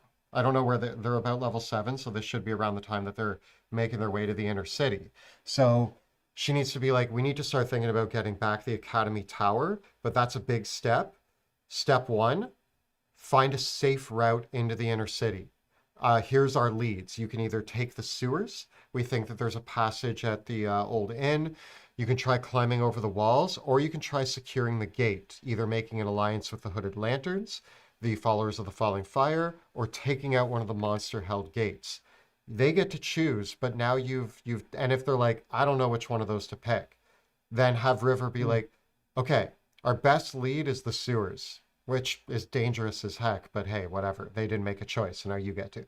So then you tell them where they're going to go and what they're going to do. Yep. Relax Fantasy Review, another 20. Thank you so much, my friend.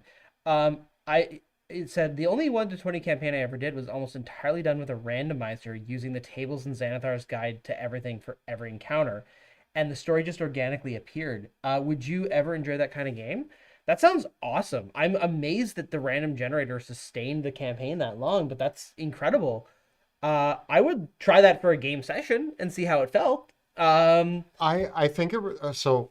I realized I was about to compliment myself because I was going to say that requires a very specific type of DM who's really great at improv, and then I was also going to say that I would love to run that because I love improv. It's my Yeah. favorite thing to do in D&D. As a DM, I love improvising the horrible things that are happening at the table. And my favorite game sessions have always been improv. So rolling on random tables and building something out of it is exciting for It me. is it is a great way to get past like writer's block as well, rolling on random tables and seeing what you can do with the pieces in front of you. Yeah. So I do think that and that would teach you how to roll with the punches a lot as well. Blobbery Blob, fun name. Blobbery Bob, another patron question. I have a player who's sometimes very into the game and a great team player, but sometimes they're very distracted and unwilling to play as a team. I talked with them about it, and they said they don't like one of the other players' playstyles. This is a social issue, and the three of you gotta work it out Yeah, together. this is one Yeah, that's hard for us to have input in because it's an issue that's beyond D&D. It's about personalities, friends, and clashing.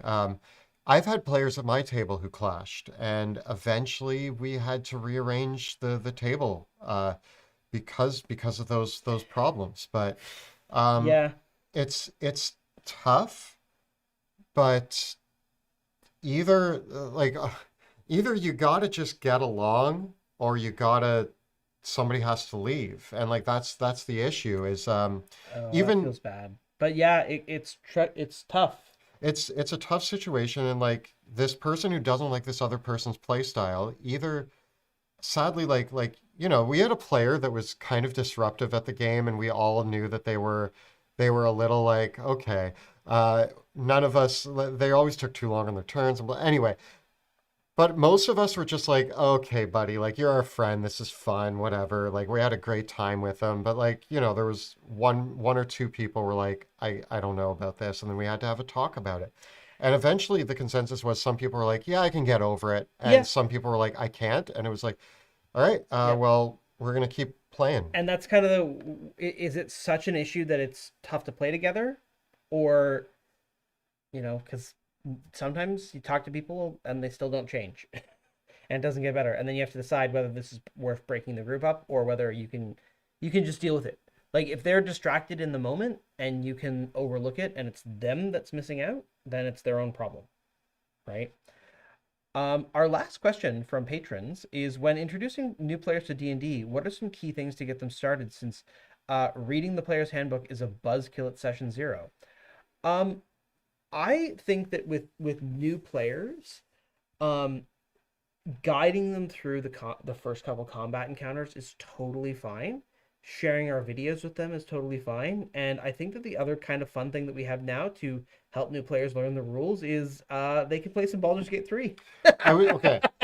I was going to say it's actually very helpful if you do own Baldur's Gate 3. If you don't, I have another solution, but just bear with me.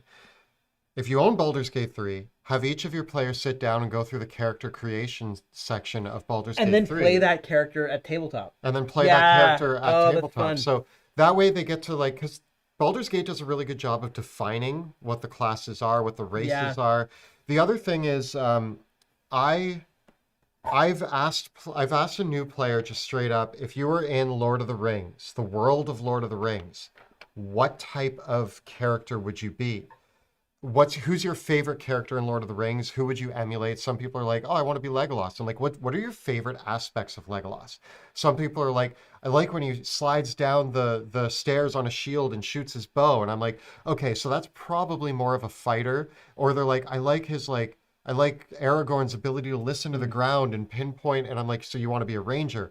Or if they're like, "I like Legolas's sneaking," you can kind of pick up even within one defined character, if they just say Legolas, depending on what their favorite aspects of Legolas are, they might want to play a fighter, a rogue, or a ranger. But if you know D&D, asking your person just to describe some of their favorite aspects of fantasy worlds and characters can really help you hone in and say, I think you'd like one of these two or three Mm. classes. Then you give them the description. I did this with my brother, and he was like, I like his was easy. He was like, I like the idea of being like unseen and stealthily assassinating people. I was like, you should probably play a rogue, but I'm also going to tell you about rangers and fighters. And he was like, I want to be Yeah. a rogue. Yeah. I think a really cool thing to do as well with new players is really introduce them not to an entire campaign, but either a short, like, I think it's been a while since I've run a game for brand new players who are completely new to the game. And if I were to do it tomorrow, like if I were to say, um, finally convince my mom, my brother, and my sister to play a game of D&D, what I would do is this. I would ask them to commit to playing 3 games. And at the first game, I would bring a bunch of pre-generated characters for them with artwork of each of those characters. Both like with a couple different like, gender options or depictions so they can kind of still customize. And I would say, and I would go through all those characters with them and tell them about those characters and say, you can name this person, you can decide who they are. And then I would hold up a 20-sided die and say, this is how the game works. You are imagining yourself as a fantasy hero, and we are going to go on a great adventure together. Your hero could do almost anything that you could imagine a real person doing, but they also have magical abilities that are beyond what a normal person can achieve. They're a great fighter, or a great thief, or a wizard, or a cleric. You could always imagine your character doing anything that you would do in that situation. And sometimes I'm going to ask you to roll this dice to determine if you succeed or fail. If when you roll this dice, you're going to have to beat a number that I'm going to tell you in order to succeed. And I would tell them what the DC is for their checks. But on your character sheet, you're going to get to add a number, and I'll help you out along the way, and we'll learn together what you're going to add when you do different things. I would tell them about the 6 different ability scores and then I'd explain the ability scores and kind of a general idea that that's how those work. And then I would take it from there. And I would trust that the experience of playing is a better teacher than just here's the book, Yeah. right?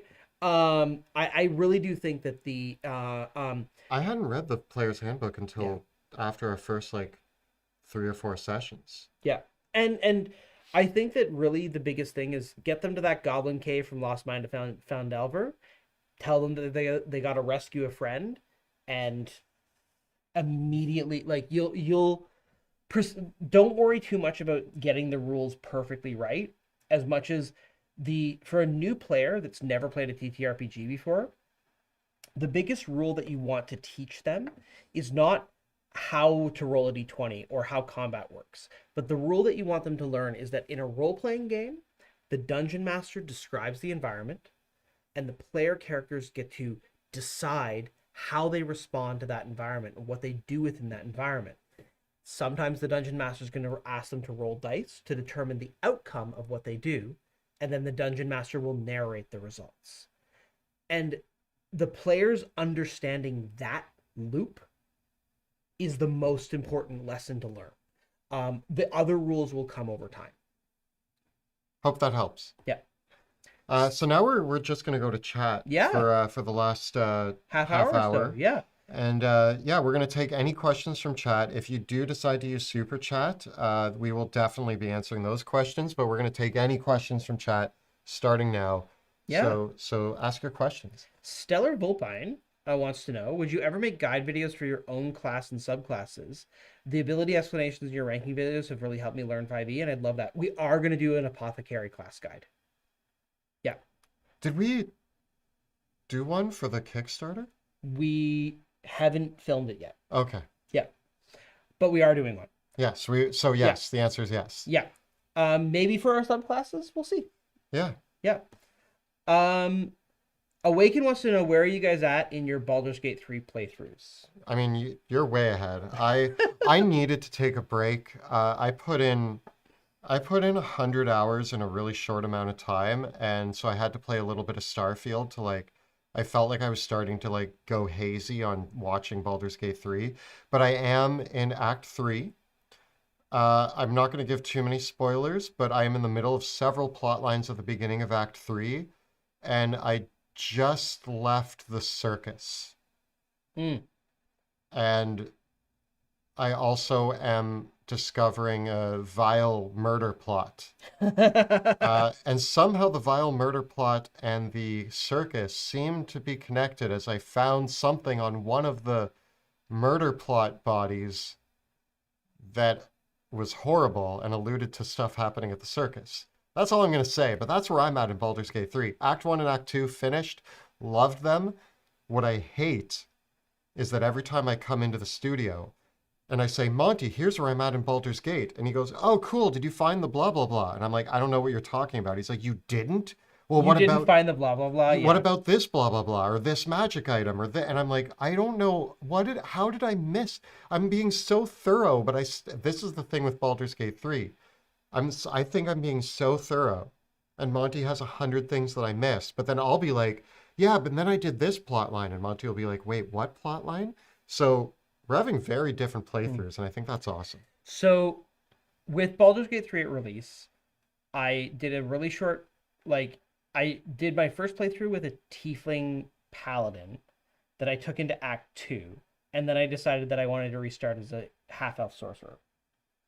So I finished my first playthrough with, I played a half-elf sorcerer warlock. So it was 2 levels of warlock, 10 levels of sorcerer. I finished that playthrough, beat the game, and now I've started again as Dark Urge. And with my Dark Urge character, I'm playing on Tactician difficulty this time. I decided I didn't want to do Tactician for my first playthrough because I just wanted to kind of enjoy the game. Even then, I still find it challenging at times. So I'm doing Tactician, Dark Urge, and I thought really waffled around it, and I'm playing another Sorlock. Couldn't escape. I think I already know my second playthrough is going to be a barbarian fighter barbarian monk or barbarian fighter or barbarian fighter monk with tavern brawler and throwing. Yeah. That's kind of what I'm going to do for my second playthrough. I might do Dark Urge for my second playthrough, but I got to finish the first one. The other problem is I don't know when my second playthrough is going to happen because I started playing Starfield, and although the first like 4 or 5 hours of Starfield are boring as heck, as soon as the game opens up, I'm like, oh, I'm going to sink 1,000 hours into this. So yeah, who knows? I have taken a satisfactory break in between my playthroughs, but yeah, my Dark Urge playthrough, I am still in Act 1 on the Tactician playthrough, and I I'm kind of doing this playthrough as the okay, I know what the game is now. I'm gonna play it on tactician difficulty. I think the other things that I'm really interested in for future run throughs of Baldur's Gate 3, uh, some people are doing solo tactician playthroughs, No companions? no Oh companions. no. Um, some people are also doing popper runs. So a popper run is you aren't allowed to use magic items.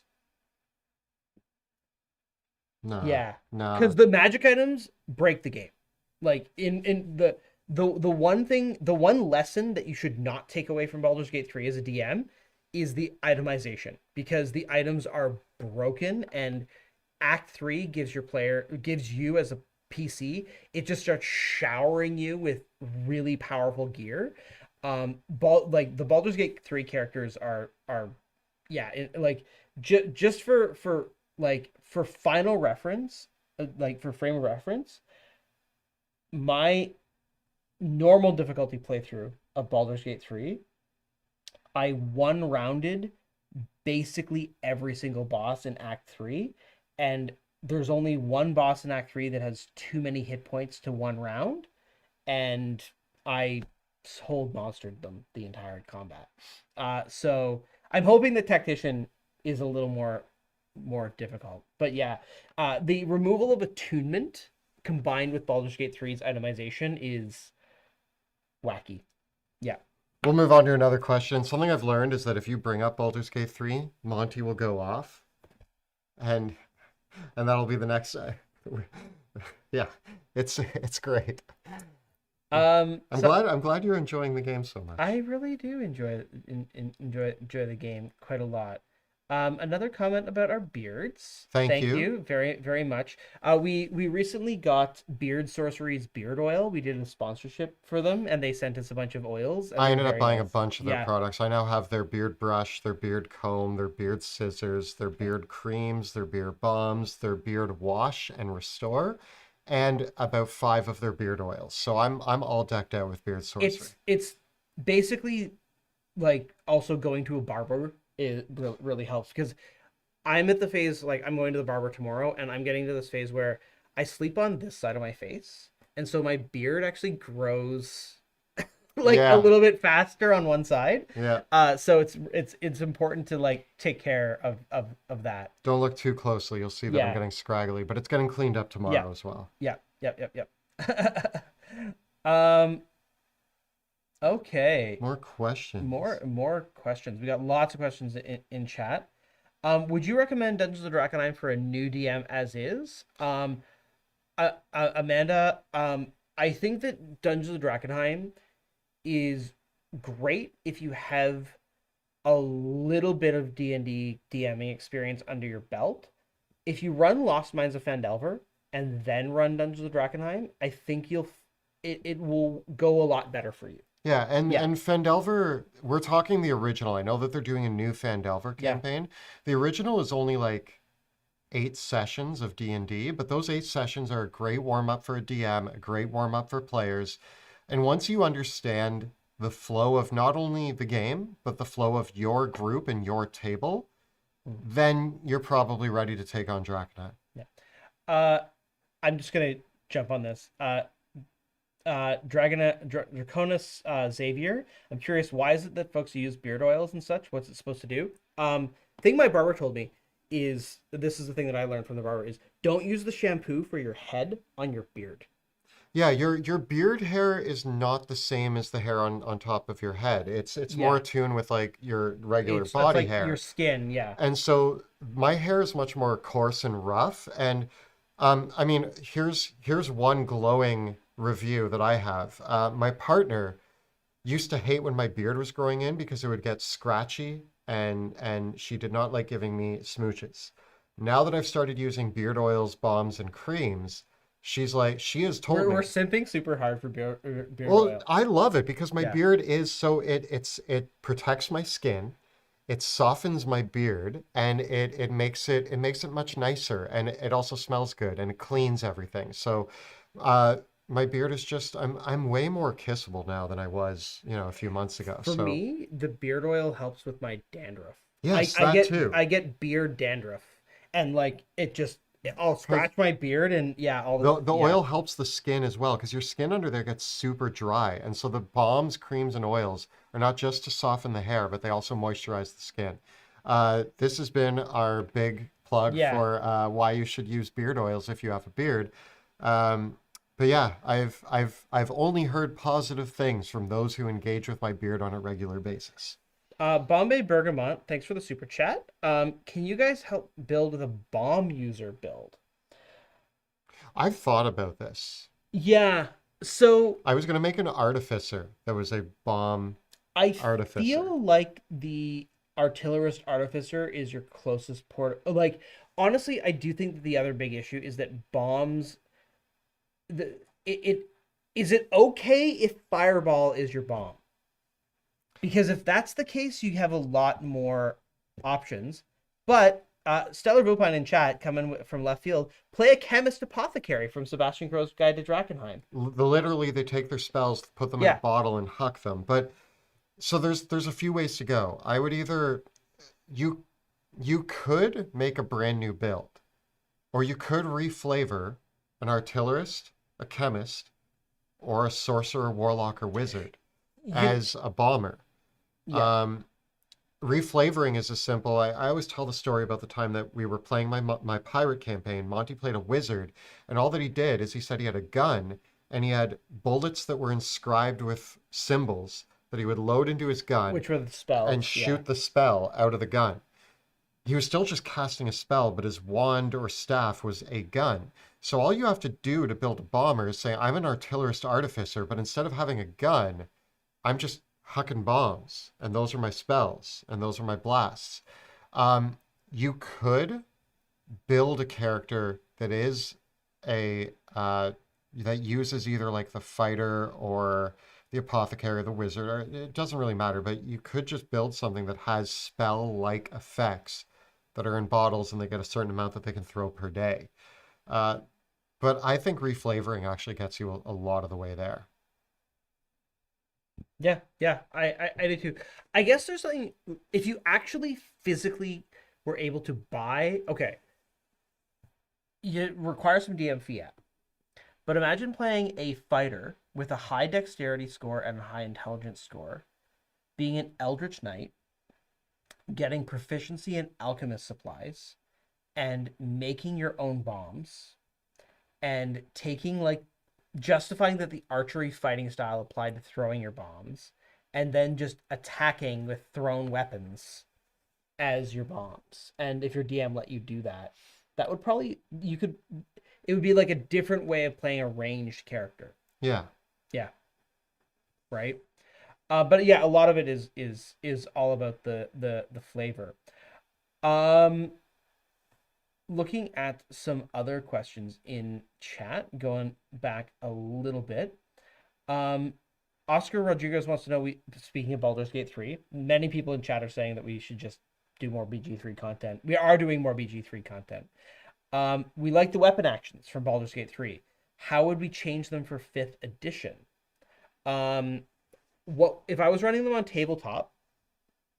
I think most of them work as is. I might allow certain classes to use them more often per short rest. Yeah. I think I wouldn't change a lot of the mechanics of them, but I do think that like you could use a number of weapon actions equal to your proficiency bonus, I think would make sense. That way you get like two, three, four per short rest. Yeah, I think that that would work really, really elegantly. And yeah, I think that they're great and that they should be in the game. yeah, they work really nicely. And they're an easy replacement for like any attack, right? I definitely think that I ended up the okay. So the here's the only caveat is that the thrown weapon builds and the ranged weapon builds ended up being so strong towards the end of Baldur's Gate 3 that as time went on, I ended up using the weapon actions less. And that was my only disappointing part about them. And I feel like I would want to see some better scaling to those weapon actions on tabletop, either more options or more feats or more customization options than unlocked ones. The things that got me interested though were where you did start to find magic items that had weapon actions attached to them as well, which were also quite powerful. Thank you, Bombay, for the awesome And yeah, super follow chat. up. Yeah, Thank yeah. you. Um, yeah. Going back over for Somebody shouted out Jerry Riggs. I caught that with the corner of my eye. oh yeah, Zod, Zod. Yes. thank you. I'm a Yeah. big fan of Jerry Riggs. I don't think he needs more screen time, but I love him being a character that we remember so fondly that we wish he had more screen time. Eli wants to know if we've played or heard of Dread. Have you played that's the RPG with the Jenga tower. I have not. I have not. I have. The one that I'm excited about actually is 10 Candles. Did I tell you about 10 Yeah, Candles? yeah, I love the Yeah. idea of 10 candles. Um 10 Candles is another horror RPG where you play it in pitch black and you light 10 tea light candles that the number of lights you have influences the dice pool that you roll for your dice rolls, and it actually involves writing elements of your character on note cards that you burn in the candles to get rerolls and improve your odds of success. And the thing with 10 candles is that eventually all the candles will go out, which means that that is when the player characters will die. So it's always a one shot driven, everyone is doomed sort of game. And I really want to play 10 Candles for Halloween this year. I'm down. Yep. Yep. Um, I really want to play. So I've gotten my hands on several RPGs that I'm excited about. I really want to play Mothership. I have another Monster of the Week concept brewing that I'm excited to explore. And also, I bought this game based on Morkborg called Vast Grimm, which is a sci-fi horror, a little different than Mothership. Mothership is very much like Alien Yeah. style. Um, Vast Grimm is more like if Guardians of the Galaxy were accidentally in the Alien universe. Oh, cool. So it's like kind of punk, vibrant, super space fighter warriors, but still in like a grim, dark alien takeover sort of vibe. So I actually think Vast Grimm is really cool. The reason why Vast Grimm is interesting to me, I was ready to run Mothership, and then Jill brought me to the Vast Grimm booth at Gen Con and said, I want to play this. Yeah. And with Jill saying that, I was like, well, I'm going to check it out then. I I might look at both and see which one the whole group likes better before I run it, but I'm open to either. Yeah. Glamourmouth actually wants to know how are you guys advancing on setting up more streams and live play series? We I feel like we've now settled into the studio for a month, and Kelly and I were actually talking earlier today about where we want to go with the more streams, because Kelly, I think you said you have like three or four. Shorts. I think Yeah. I said this in our Discord, Yeah. but I'll say this on video. I see myself as a person who is going to excel. I love hopping on Netflix and finding a series that isn't 8 seasons, but is like limited series 6 or 8 episodes. And the story wraps up in those 8 episodes and they're really defined, great story. I think that's the kind of stuff I want to put out. So I'm interested in looking at other systems and writing not like just a one shot or a two shot, but also not like a 70 episode campaign. I want to do like eight, maybe 10, maybe 12, maybe six, Hmm. but just short frame, concise stories using these awesome systems that I love, allowing us enough time to get to know the characters, to build the plot, and to have a payoff. But then after we're done that, we get to move on to a new arc with new Yeah. characters and a new setting.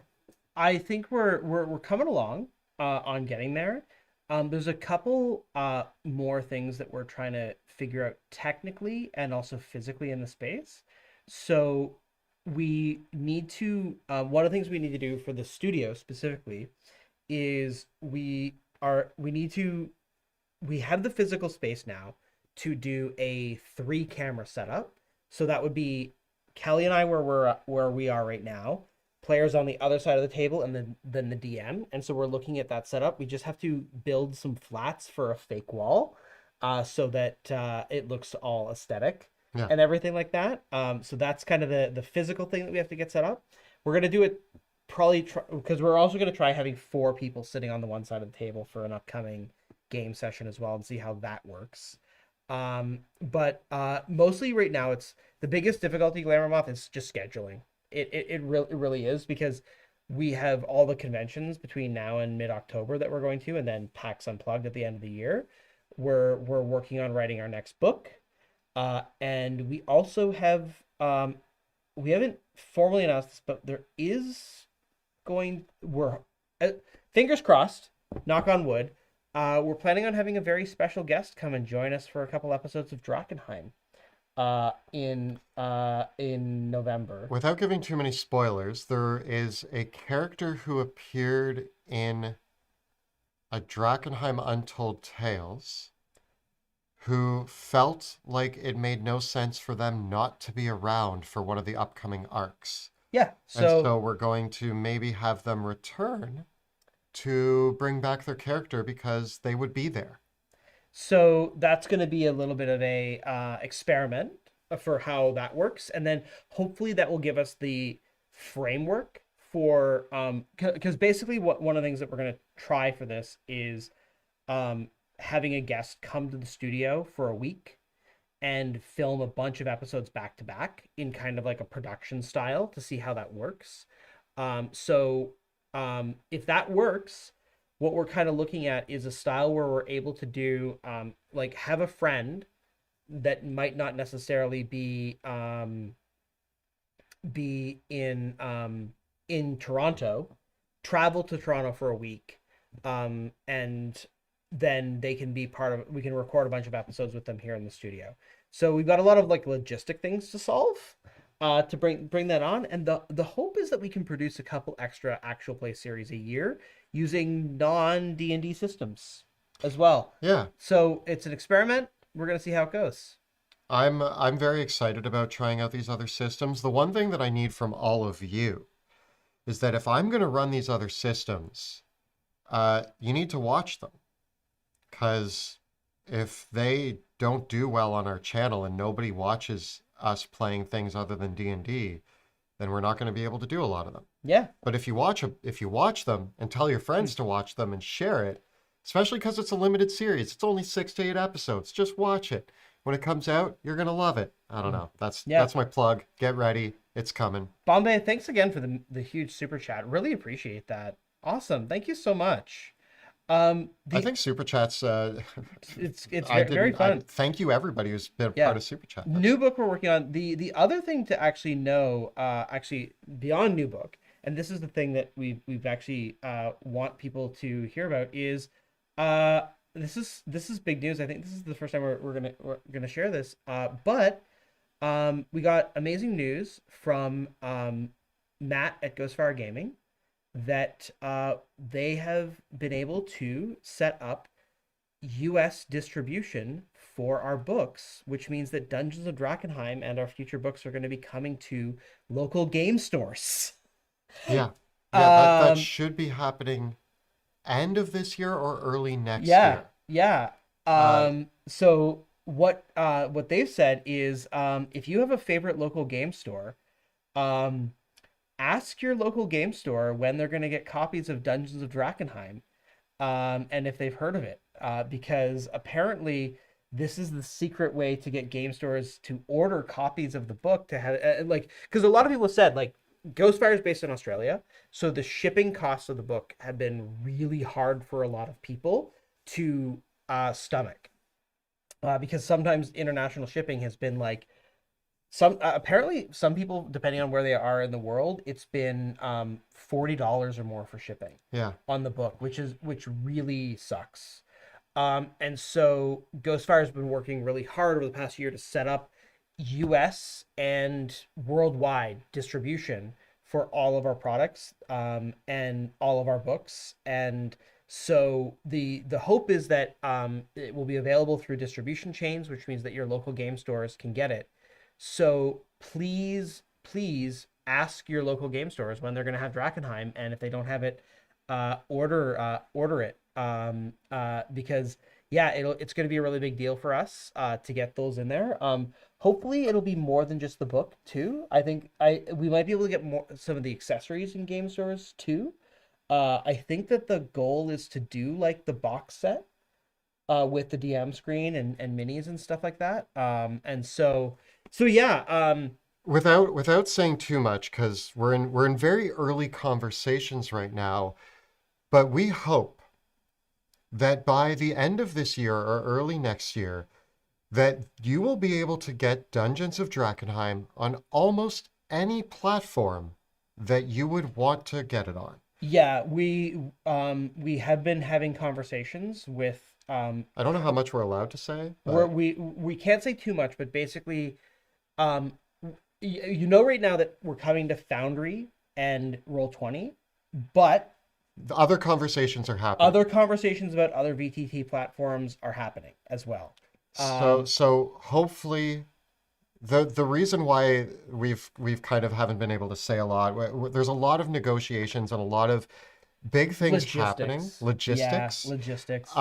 But Dungeons of Drakkenheim and future books are looking to be much more available than they were previously, which is very exciting for us. Yeah. So we'll have more news on that when we can tell you, but just know that Yeah. we're having a lot of very exciting conversations that are moving in good directions. Yeah, it's pretty exciting. So yeah, Dathan H, as you said, the only reason I haven't ordered Sebastian Crows is because the shipping was too expensive. And the cool thing too is that if you with the US distribution setup that Ghostfire has, hopefully that also means that the shipping price, even if you order direct the physical copies, that should be lessened as well. And so that should be a very big development there. And then um, we we'll see what else we bring to game stores, but I think it's going to be really exciting. I'm hoping that some of our local game stores in Toronto get copies as well. That'd be cool. And because it'd be really cool to walk into some of my favorite stores and be like, "That's my book," I'm gonna right? be that loser who like goes into 401 games and just stands there reading the book, Yeah, my own book, and then people will be like, "Oh, what's that?" I'll be like, "Oh, Dungeons of Drakkenheim. Have you heard of it? It's great. You should buy yeah, it." Yeah, I'm just excited. I'm yeah. excited about that idea. The other talk was hopefully to get an any sticker for the book as well, because I don't know if we talked about this, but actually, We're award-winning authors now. yeah, that's our any for Drakkenheim that we got at Gen Con. I'm very proud of that. As you can see, we're very proud of the little medal. Yeah, I love that medal. We have two, one for each Monty and I. So there's an Ennie on Drakkenheim behind Monty's DM camera, and then there's one behind us here. Yeah, So yeah, I I won't lie, I get really excited if somebody's like, "Oh, you write?" I'm like, "I'm an award-winning author." I like that I can say that. It's yeah. fun. Do you get a digital copy with a physical copy? We'll see how that works out. Um, there's a couple different ways to implement that. Because I do know that certain books that I bought at 401 Games, which is our local store here in Toronto, when you buy it, if you 401 Games actually asks me for my email address. So I'll have to follow that up. Yeah. I'll actually ask. I actually had not thought of that, but we'll see. Maybe that's possible. I don't. Again, that's a logistics question about the digital physical. Sometimes it can depend. Like if you buy the only thing that I say probably won't happen is if you buy a physical copy of the book in the game store and you want to run it on Roll20, you'll still need to buy the Roll20 module. I don't think that there's any way for us to uh combine those. Yeah. Um, yeah. Josh Bissig, the new space looks great. Can we get a moment of silence for the wood panel? Yeah, 2 seconds of silence for the wood panel. Uh, um, We actually can change the color of the lights in the background. So if But you can have we it, make them wood panels, Monty? no, we can't. You know what, though, I gotta say, I know that we all miss the wood panels. I was editing a video the other day, and I had to go back to check something in an older video, and even the audio quality between your basement and Yeah, here is so different. It's so much cleaner here. Everything's nice. It's yeah, good. it really is. I think that we've tried to put a lot of effort into making this space feel like a worthy successor to the legacy of the basement. But it was definitely time to move out of the basement, as it were. It really, We can't be a home company forever. yeah, like I mean, I'm really glad to get my basement back. And I really like the I really like, for me, the biggest change, of course, is that I actually have to leave my house to get to work now. Oh no. But I love it because our studio is in a wonderful neighborhood in Toronto. We've got lovely coffee shops and restaurants. There's a lovely butcher up the street from us and a fresh market as well. So the other week, I was setting up. I came to the studio to do my game prep for Drakkenheim, and I was like, you know what? I'm gonna go to the butcher. I'm gonna go to the market. I'm gonna bring home some fresh stuff for dinner and cook it. And it was great. I was like, I really appreciate this. And I felt for myself. Maybe this was just you. Like, I feel like when the pandemic happened, my world shrunk, Yeah. and I feel like my world's grown back out again. Like, and I really like it. Yeah. I will say that for myself for the studio, it cut 15 to 20 minutes out of my travel time. The one thing that I need to be careful about is we are now in the heart of like Little Italy in Toronto. There's a lot of good food around here, and I need Mm. to be careful. I've started packing lunches because if Yeah. I don't pack a lunch, I Yeah. go walk down the street and can get one of 100 delicious things. And if I do that too much, it's going to be a problem. So I'm trying to be careful. There's a lot of good food around our new location. Relax Fantasy Review actually wants to know what am I going to do with the basement. So I actually was planning. I put on a couple pounds over the past couple years, and I was planning on setting up a home gym in that space. But then it turned out that there's also an amazing gym down the street from us as well. So I just started there as well. So I think with the basement, it's still like my office and hobby space. Like, I still have my painting table. I One thing, and we actually had a question about this earlier. I want to get my 3D printer set up back up again, and I would need to get my painting desk organized, because my kind of hope is that I can do a lot more hobby stuff at home for painting, 3D printing, and then bring that to the studio and have more custom stuff for our setups and stuff. That's kind of what I would like to do. Yeah. Yeah. I think we could take one or two more. Yeah, I just answered that about what I'll do about the basement space. So, yeah. Ask me anything.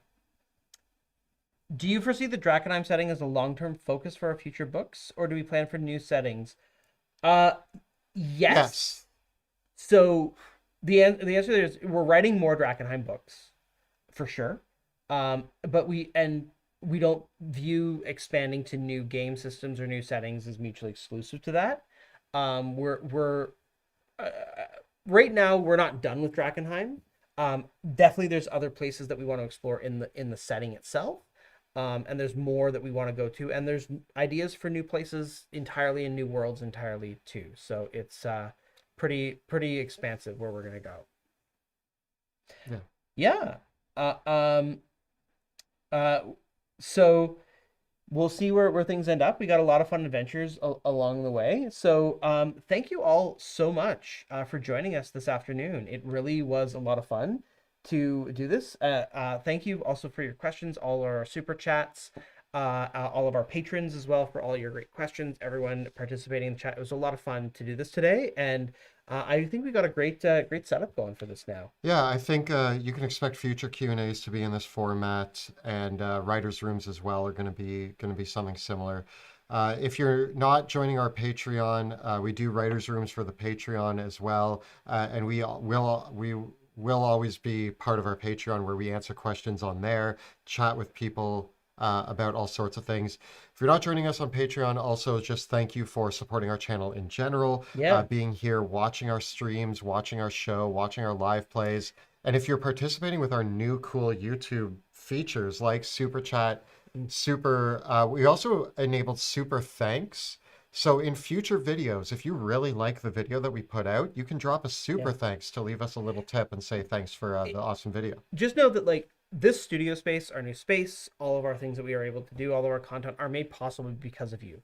Whether you watch our videos, whether you join in our Q&As, leave a comment or a like on our videos, whether you've left a super chat or are a patron supporter, whether you backed one of our Kickstarter projects, it has been thanks to you that we've been able to grow into what we have now and what we've accomplished. And it's thanks to you that we're able to continue doing it. And so a big thank you for both Callie and I for all the support. We hope that we've been able to that's brought something to your games and to you as well. So a big thank you, and we're gonna sign off from here. Thank you all so much, and we'll see you next time In the in the dungeon. dungeon. Yeah. Yeah, yeah. Well, yeah. Okay, bye. Bye.